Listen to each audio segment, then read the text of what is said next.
Hey everyone, welcome to another video. Today we're gonna completely overhaul my suspension on my Toyota Yaris. Just recently, actually, the shock absorber on the rear, not this side, but the other side, on the driver's side, it started leaking. So because of that, it kept bottoming out every time I'll go over like speed bumps and stuff. So I contacted BC Racing. That's the coilovers I have right now. I contacted them. They sent me a new new replacement items. So this is the shock absorber, the damper for the rears. I have another set as well, even though it's only one that's leaking, but you know, better to replace them in pairs. So this is, that's the part number. So I'm gonna replace the driver's side shock absorber with a new one. Same with the passenger side.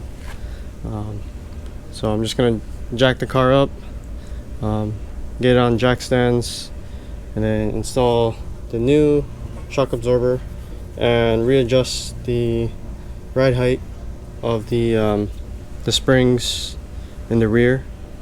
And then we're gonna move to the front later on, and then I'm gonna redial in my coilovers on the front, because I feel like they haven't been looked at for a while. I feel like I'm missing out on something. I don't know. But yeah, let's just go ahead and get started. Okay, so got the car up on jack stands, all four corners. Hydraulic jack, just in case it fails. But so, as you can see, there's a bunch of oil everywhere. This is broken. This boot is broken, but you can see all the oil just leaking out. I mean, look at it. Ugh. So you can just see all that oil. It's just everywhere. So you can see it's been trickling down the shock absorber, and then over here it's hard to see, but you can see the difference in color, and that's just from all the fluid just leaking out. So I need to replace this entire thing. It's pretty easy. Just unbolt this and then go inside. So that's the top of the tower, the shock absorber. There's all these panels that I had to take out. They're sitting in the trunk right now, but yeah, so that's the top of it. Just gotta unbolt that. This is the damper adjuster, so you can turn it all the way up or all the way down depending on what you want the damping to be. And there's an adapter there, so it just goes into the top of this. So it just slips in real quick. You can hear it click, and then you can just turn it to adjust the damping. But this extender, I got this extender because if I had just a knob on top here, I would have to leave this panel off, which I didn't want. So these extenders run into this corner over here, which I can access it from the trunk. So it makes it easy to tune it when I go to autocross, and then I can tune it. I can set it basically to very stiff for autocross, and then when I'm finished on my way home, I can just turn it back down to a little softer, and it's a little bit more comfortable to ride home. But so I gotta do that for this side to get rid of, unbolt this. Same thing on the other side, but there's all those panels there, so I'm gonna go ahead and remove those first, and then we'll go ahead and start unbolting the shock absorber and putting the new one in.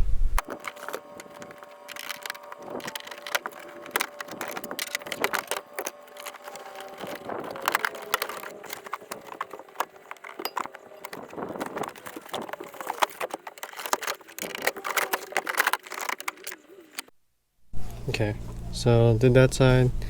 I'm getting ready to take off this. Before I do that, gotta loosen this guy, spanner wrench.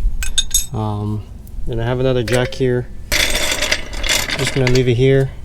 I'm gonna jack this up and then put just some pressure on this side, just so that when I unbolt up there, the suspension doesn't just drop. Even though it is being held by the other side, just safety. Also, just from the time I started jacking it up, you can see there's oil stains there. That's directly from there. So yeah, we gotta replace this for sure. So I'm gonna start taking this apart. These are pretty easy. You can just 14mm on both sides, just break the joint and then take it out. That's all it is. The anti-roll bar, as previously, as you saw.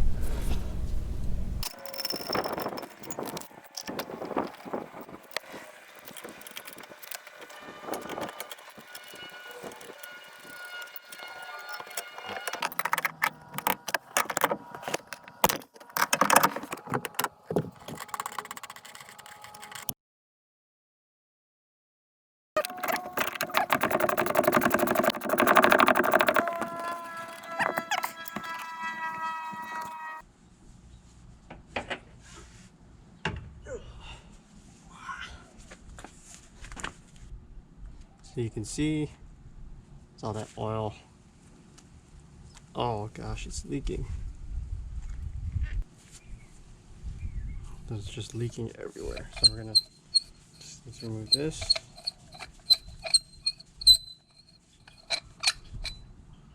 This can be reused, this not so much. Well, this I also have to save.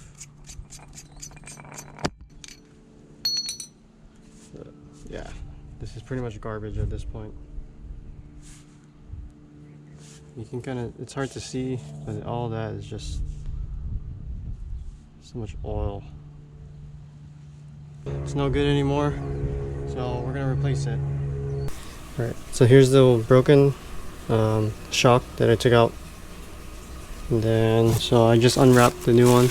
I have the other one right here too, but this is a brand new one.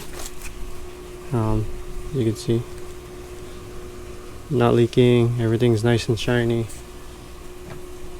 So, just a quick comparison, what I noticed, if I try to line it up here, so looks like for the most part it's the same, other than the length of the threads. So you can see the new one is slightly longer. This is the old one, this is the new one. It's slightly longer, which is good because on the old one, this is the passenger side that I took off. So if I undo this, so right now this is the stock setting. So if I undo this bottom half, you can see this is the previous setting that I had, which I measured, and it was only 1/2 inch going into the bottom of this guy, which is not a lot of threads. So the fact that the new one is longer means that I'll get essentially more threads going into the bottom half. So it was like 1/2 inch going in, so now I get a little bit more with the increased threads, which is good thing, because 1/2 inch of thread going into that was kind of scary. So I'm gonna go ahead, reinstall everything. There's some parts I need to reuse, like all these hardwares. These all need to be reused. So this is inside the car, and that's where the nuts go in. This goes here, like that. I also got brand new boots, because as you can see, this is all destroyed. So I got a new set of boots, boot covers. So that's gonna go on as well. This is the bump stop. Also gonna reuse, just clean it up a little bit. This goes here, and then this washer actually goes this way. That goes here. It just sits right there.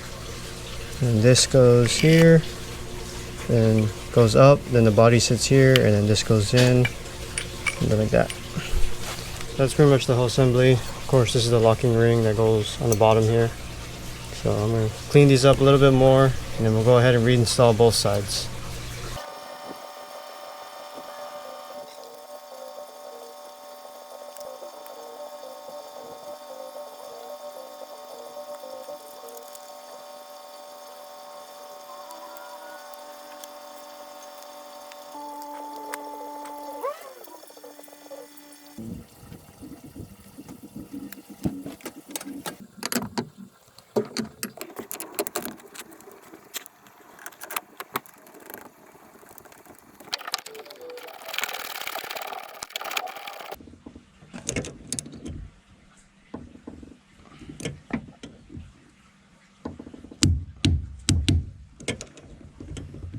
That's torqued down.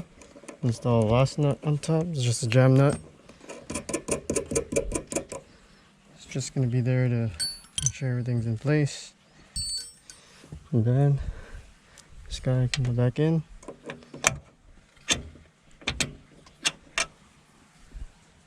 Good to go.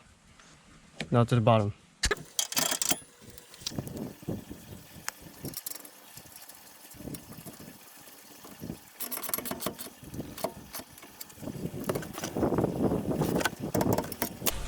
Okay, so now that we've got all the we got the shock absorber in, it's time to figure out, okay, how much should I adjust this bottom one, this bottom lock ring, to make sure my right height is correct. Well, a lot of times, a lot of people adjust the wrong item, the wrong thing. Luckily for me, in the rear of my Toyota Yaris, it's a separate spring and shock setup, versus the front of the car has a coilover setup, which is what most cars have. But in the case of a separate spring and shock, you can tune each one individually to make sure your ride height is correct. The shock absorber's main job is basically to dampen the oscillating effects of the wheel as it's going over different surfaces.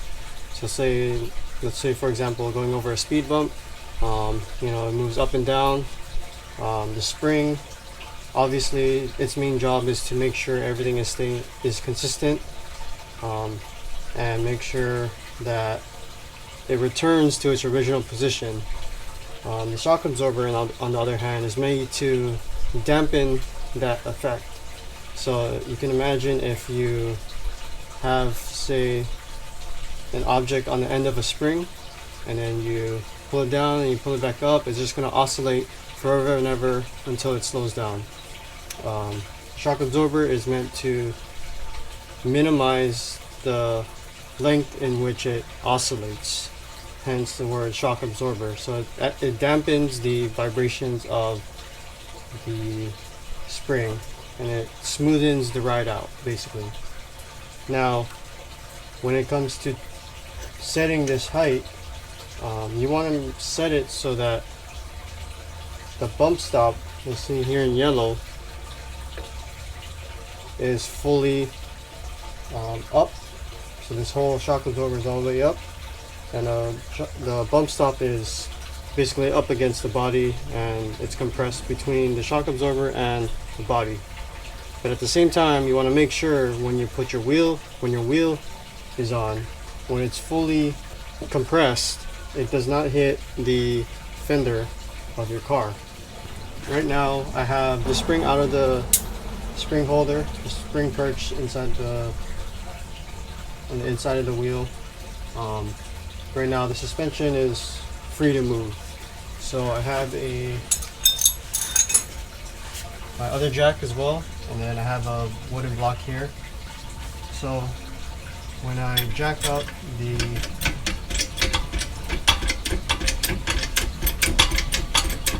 you can see how the shock absorber goes all the way up. And you can see the full travel of your suspension system with this. Okay. So you just keep going up until it bottoms out, until the bump stop is fully bottomed out in the shock tower. You keep going, and then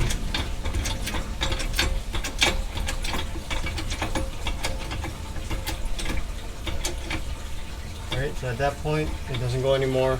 So that means the bump stop is fully up against the body, and the shock absorber tube is compressing the bump stop. So now it can't go anymore.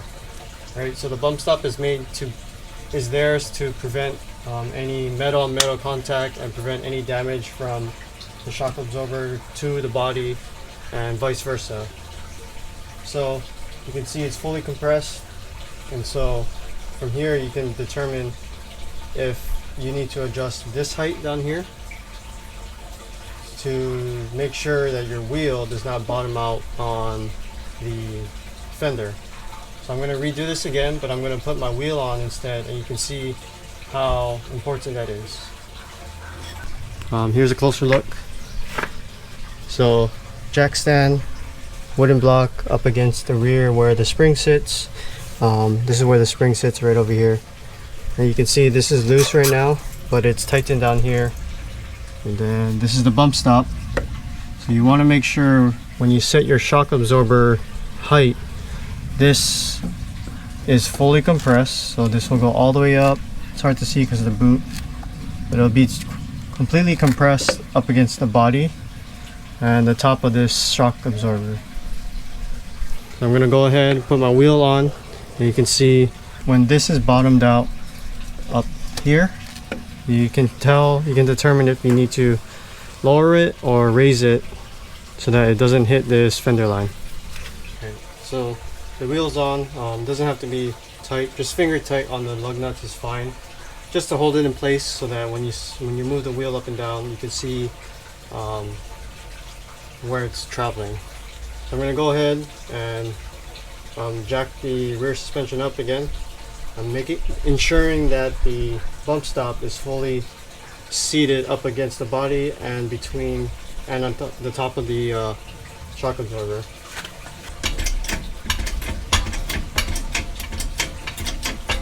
So it's being compressed. Shock absorber is going up.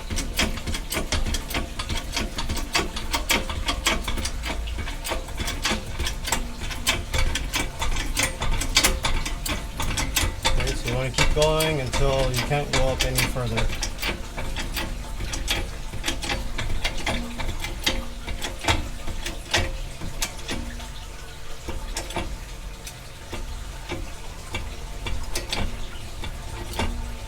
Alright, so that's the most I can go. As you can see, the wheel is fully up against the inner fender, but looking at it, there's a clear gap, meaning I know that this will not bottom out and hit the fender. So I'm actually pretty satisfied with the height, and I can be confident that whenever I bottom out the suspension on the rear, I won't be affecting the fenders, because I know I set my shock absorber to be at the maximum compression to ensure this does not happen. So as you can see, there's a gap. There's a clear gap between the wheel and the fender, and it's kind of hard to see, but it is fully compressed.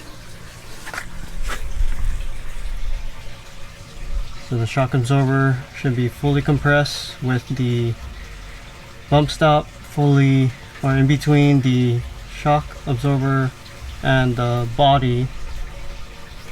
So this is just jack stand on wood just so I can get a little bit more height. Just basically pushing up the rear of the car, the rear suspension, so I can ensure that this is not gonna rub. So I'm actually pretty satisfied with this. So from there, I'm gonna make sure the other side is also the same, and then that will be that. And then I can install the spring back inside the spring perch. Inside here, it's actually all the way over there. It fell out, but from there you can adjust the height from using that instead. So that'll be after I make sure everything is correct. Once you determine the right height that you, or the shock absorber height that you need, you can go ahead and lock this down. Spanner wrench, turn it on, and just make sure it's tight. And there, that should be set. Now what you want to do is actually take a measurement to make sure that this height is the same on both sides, right? You want an even height so they both compress evenly. So I'm just going to take a tape measure from the top to either the top of this nut or the bottom of the nut, either way, then make sure that length is the same on the driver's side, and then that will be it for the shock absorber. Then I can go ahead and install the spring and adjust the right height from there. Now we're gonna look at the spring setup. So my rear suspension has a separate spring and shock, and so this is the spring portion. So this is actually the rubber. So this is like a rubber bottom that sits on the bottom of the spring perch, and this is the spring perch itself. So you can see spring perch mounted on bottom of spring, right? So you can control the ride height with this right here, whereas the shock absorber in the rear only controls how far the shock is compressed, right? But this ride height is adjusted using the spring. And so here you have a locking ring and an adjusting ring.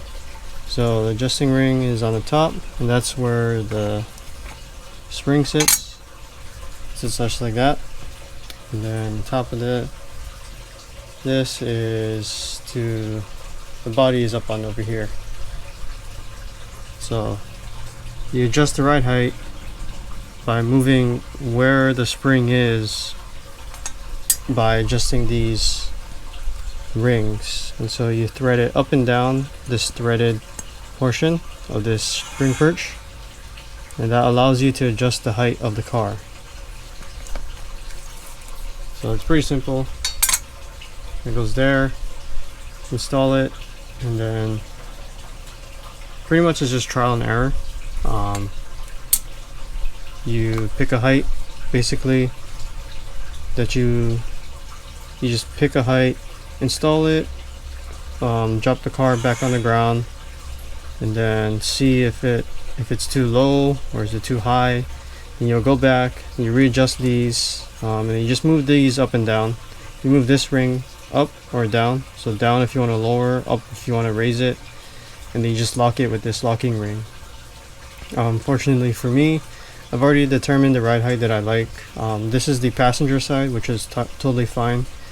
I actually made adjustments to the driver's side, which is slightly higher, to compensate for the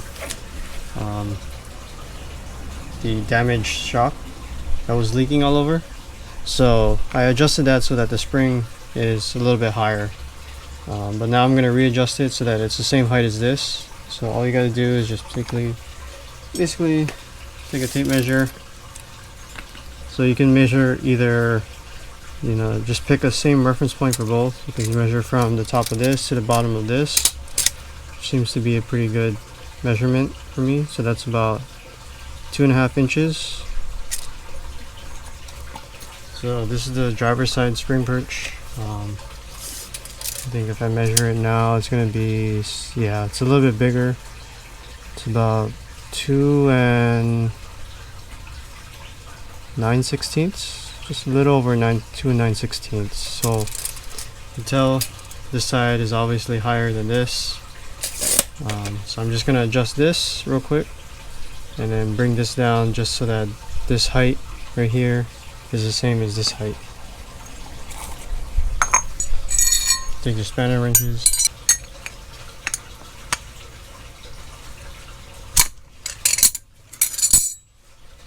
There we go. So this is loose.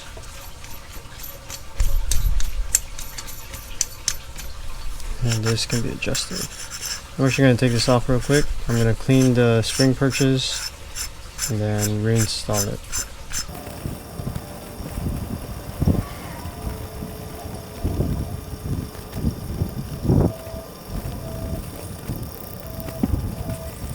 Let's go ahead and set this height. Let's just lower this locking ring and install this guy. So remember we measured 1/2 inch on the passenger one, right? That was 1/2 inch. So we're going to do the same on this one. Take our tape measure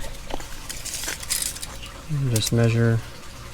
Alright, so that's a little over 1/2 inch, so you got to come down. That's pretty perfect right there. 2.5. Go ahead and lock this so it doesn't move. We'll just go around double checking. Okay, 2.5. Let's go 180 around. 2.5. Seems pretty consistent. Go ahead and lock it.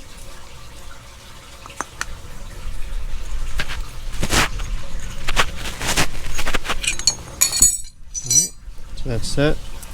Then I clean. This is just a plastic ring that goes on top of this metal. Just protects the metal from metal to metal contact of the spring itself. So this just goes on top here, slips right on, and then this sits right on there. Protects the lock ring or adjusting ring. Alright, now we can go ahead and install both of these in. So the rubber just goes on the bottom. It's right inside here. Spring perch that's already adjusted goes here. And then the spring, and there's a rubber that goes on top here. That goes on top here as well. So you just kind of squeeze it in.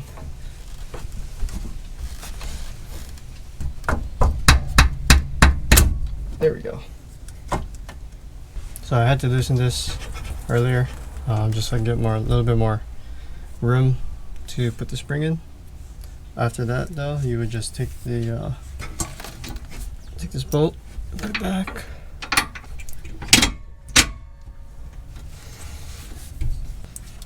And then just retorque this dime. Torque it down to, what's it, 36? And that should be set for the spring and the shock absorber. That's the BC Racing shock absorber replacement, and just reinstalling everything, making sure everything is all good. This is the passenger side, but my driver's side was actually leaking. So I was supposed to do the front coilovers today, but that's obviously not going to happen. So stay tuned for that one.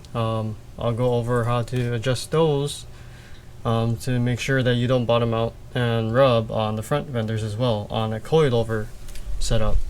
And then after that, we'll go ahead and do a full alignment. I'm actually designing something, an actual string alignment setup for my car, so stay tuned for that. Yeah, like always, like, comment, subscribe, and thanks for watching, guys. Make sure to stay tuned for more. Alright, shoots.